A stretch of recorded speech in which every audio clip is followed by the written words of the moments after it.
अस्सलाम वालेकुम जी। आज मैं आपको सिखाने लगी हूँ जनाब शलजम और गोश्त बनाना। इंग्लिश में हम टर्निप्स कहते हैं। ये मुझसे काफ़ी मेरी बहनों ने और भाइयों ने रिक्वेस्ट की है, ख़ास तौर पे उनके लिए। यहाँ पर आप देख रहे हैं टर्निप्स यानी कि शलजम जो है मैं इस्तेमाल कर रही हूँ 2 किलो 2 kg। मीट मैं इस्तेमाल कर रही हूँ आज बेबी लैम का। ये मैं इस्तेमाल कर रही हूँ 1 किलो है। साथ ही मसाले आपको दिखा देते हैं। लाल मिर्चों का पाउडर यानी कि रेड चिली पाउडर आपको चाहिए 1 टीस्पून हीप्ड यानी कि भरकर चाहिए होगी। सॉल्ट यानी कि नमक आपको चाहिए 1.5 टीस्पून दोबारा भरकर हीप्ड। टर्मरिक पाउडर यानी कि हल्दी 1/2 टीस्पून आपको चाहिए होगी। कोरिएंडर पाउडर यानी कि धनिया पाउडर 1 टीस्पून दोबारा आपने हीप करना है यानी कि भरकर डालेंगे। जीरा powder that's cumin powder again 1 teaspoon heaped यानी भरकर। ये मेरा होममेड गरम मसाला आपको चाहिए होगा 1 टीस्पून। चीनी आपको चाहिए होगी 1/2 cup. Ginger and garlic paste यानी कि अदरक लहसुन का पेस्ट 1.5 टेबल स्पून हीपफुल। दोबारा क्यूमिन सीड्स यानी कि जीरा जो है साबुत आपको चाहिए होगा 1 टीस्पून। 2 मीडियम साइज अनियंस यानी कि प्याज। टमाटोज आपको चाहिए होंगे 3 मीडियम साइज के। आप इनको यूं जो है स्लाइस कर लेना है। देखिए मैं आपको बताऊं इसके बनाने के 2 तरीके होते हैं। एक होता है आप इसको सिर्फ नमकीन बनाते हैं, लेकिन जो मैं आज आपको सिखा रही हूँ काफ़ी फरमाइश थी। ये मीठा और नमकीन की कॉम्बिनेशन होती है, बहुत मज़ेदार बनता है। चावलों के साथ खास तौर पे सिखाया जाता है सिंपल वाइट बॉइल्ड राइस। अब मैं आपको दिखाती हूँ कि हमने इसको बनाना। आपने पोटैटो पीले लीजिएगा, उसके साथ में आप इसका छिलके जो अच्छी तरह उतार लेंगे, मिडिल में से इसकी टॉप उतार लेते हैं, रफली चॉप कर लें। इसकी कोई ख़ास साइज़ काटने की ज़रूरत नहीं है। और इसमें अब पानी डालेंगे अबाउट 1000 ml हो जाएगा या 4 से 5 कप पानी आप देख लें। इतना आप डालेंगे कि हर सब्ज़ी पानी छोड़ती है। अब हम इसे चला देंगे चूल्हे पर, ढक्कन ऊपर डाल दीजिएगा। जब इसमें जोश आएगा पानी में लो टू मीडियम पर रखकर आप इसको कुक करेंगे जब तक कि आपके जो टर्निप्स हैं यानी कि अच्छी तरह ये सॉफ्ट हो जाए।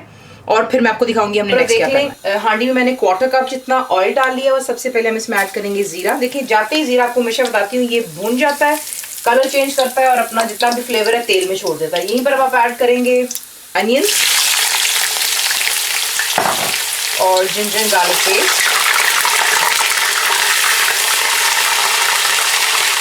इसको गोल्डन हो जाने दें। क्योंकि कि अभी तक फ्लेम हाई पर है। आप देख लें इसका कलर गोल्डन हो चुका है अनियंस का। यहीं पर अब आपने ऐड करना है सबसे पहले आपके टमाटोज जो हैं। और अब हम इसका मसाला बना लेंगे। रेड चिली पाउडर,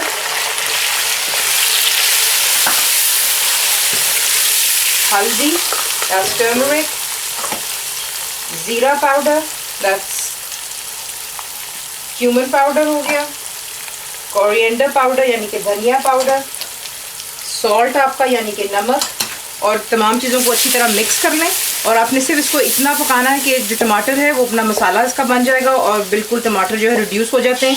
फ्लेम अभी तक हाई पर ही है, प्लीज़ मेक श्योर कीजिए कि आप भी हाई पर ही रखें। तो आप देख लें कि टमाटर रिड्यूस हो गए, मसाला बन चुका हुआ है। यहीं पर अब आपने अपना मीट जो है वो ऐड कर लेना है और आपने इसको अच्छी तरह भूनना है। तकरीबन 5 से 8 मिनट दीजिएगा और इसे अच्छी तरह भून ले। अभी भी फ्लेम हाई पर ही। यहाँ पर आप देख लें कि तकरीबन 7-8 मिनट के बाद अच्छी तरह हमने इसको भून लिया हुआ है। यहीं पर अब हमें क्या करना है, हम पानी ऐड कर लेंगे। तकरीबन 2 कप्स ऑफ वाटर मैंने ऐड किया है क्योंकि ये बेबी लैम है, ये जल्दी पक जाता है। तो आपने पानी डालने के बाद इसको मिक्स कर लेना है। देखिए पानी डालते आपको हमेशा मैं दिखाती हूँ इसका जोश ठंडा हो जाता है। जैसे इसमें बबलिंग दोबारा स्टार्ट होगी कवर कीजिएगा, लो टू मीडियम पे रखकर आप इसको कुक करेंगे जब तक कि आपका मीट अच्छी तरह टेंडर हो जाए। और फिर इसका पानी भी साथ हमने ड्राई कर लेना है। नेक्स्ट आपको भी दिखाऊंगी कि हमने क्या करना है। देख लें, देखिए मेक श्योर कीजिएगा कि जो इसका पानी होता है आपने डिस्कार्ड नहीं करना, सारा पानी आपने ड्राई करना है। देखें कितने खूबसूरत तरीके से गलता है कि आपको इसको किसी मशीन में भी डालने की ज़रूरत नहीं। जैसे ही आप चमचा इसको साइड पर यूँ करते हैं तो ये साथ ही बहुत ईजिली मैश होना शुरू होता है। अभी आप देखेंगे काफ़ी नीचे पानी है। हमने इसका पानी इंटायरली ड्राई कर लेना है, इसे मैश कर लेना है। मुझे क्योंकि मैंने इसे प्रेशर कुकर में बनाया है, जब इसका प्रेशर बना विसल स्टार्ट हुई मुझे 15 मिनट लगे। अगर आप इसको सादी हांडी में बना रहे हैं आपको एटलीस्ट ½ एन आवर लग जाएगा। पानी प्लीज़ आपको मैंने पहले भी कहा है, टिप उसे डिस्कार्ड नहीं करेंगे, आप इसको पानी के साथ ड्राई करेंगे, मैश कर लें और अब इसको एक साइड पे रख लें। ये देख लें यहाँ पर लो टू मीडियम पे रखकर मैंने इसे कुक किया था बेबी लैम को अबाउट 30 मिनट्स के लिए। पानी इंटायरली ड्राई हो चुका हुआ है और गोश्त भी आपका परफेक्टली गल गया है। और आप देख सकते हैं कि तेल जो है साइड से जो है ऊज कर रहा है। अब यहाँ पर आपने क्या करना है ये आप देख लें। शलजम को मैंने जैसा आपको मैंने बताया बॉयल किया है और अच्छी तरह मैश कर लिया। इसे आप यहाँ पर ऐड कर लेते हैं। देखिए चीनी मैंने शुरू में नहीं डाली थी, उसकी वजह ये होती है कि जो सब्ज़ी है ये ऑलरेडी स्वीट होती है और इसकी वजह से ही हमें स्वीटनेस चाहिए। हम ये नहीं चाहते कि स्ट्रेट अवे गोश्त जो है हमारा मीठा हो जाए, तो पहले हम सब्ज़ी को ऐड करते हैं। सिर्फ उसका वेट होता है कुकिंग के अंदर में इंटायरली। तो ये है कि इसको अच्छी तरह यहाँ पर मिक्स करेंगे। प्लीज़ यहाँ पर आपने अपना जो है टेस्ट बड्स का इस्तेमाल करना है, क्योंकि जो ये सालन होता है ये मीठा और नमकीन होता है, इसका रेशियो 1 होना चाहिए। ये नहीं होना चाहिए कि नमक ज़्यादा हो चीनी कम हो, या फिर चीनी ज़्यादा हो और नमक कम हो। Needs to be equal. तो सब्ज़ी डालकर आप अच्छी तरह पहले मिक्स कर लें, और मिक्स कर लेने के बाद यहाँ पर आप ऐड करेंगे शुगर यानी कि चीनी, दैट्स ½ कप। इसे अच्छी तरह मिक्सअप कर लें। चीनी लिक्विड छोड़ेगी, पानी आ जाएगा सब्ज़ी के अंदर में, क्योंकि वो ब्लैंड है, ड्राई बॉयल हमने इसको किया था। इसमें तमाम मसाले चले जाएंगे। फिलहाल नीचे फ्लेम हाई पर है, अच्छी तरह मिक्स कर लें, फिर मैं आपको आगे बताती हूँ आपने क्या करना। अब मैंने दोबारा फ्लेम हाई पे कर लिया हुआ है। सब कुछ अच्छी तरह आपने मिक्स कर लेने के बाद इसको अच्छी तरह आपने भूनना है हाई फ्लेम पर तकरीबन 4 से 5 मिनट के लिए। चीनी का पानी भी ड्राई हो गया है। जो मैंने आपको रेशियो बताया है शुरू में, उसमें बिल्कुल नमक मिर्चें चीनी मेरे हिसाब से इस वक्त बिल्कुल ठीक है। ज़रूर ट्राई कीजिए। यहीं पर अब आप ऐड करेंगे गरम मसाला जो मेरा होममेड है। इससे एक अलग जायका और एक ज़बरदस्ती खुशबू आ जाती है आपके सालन में।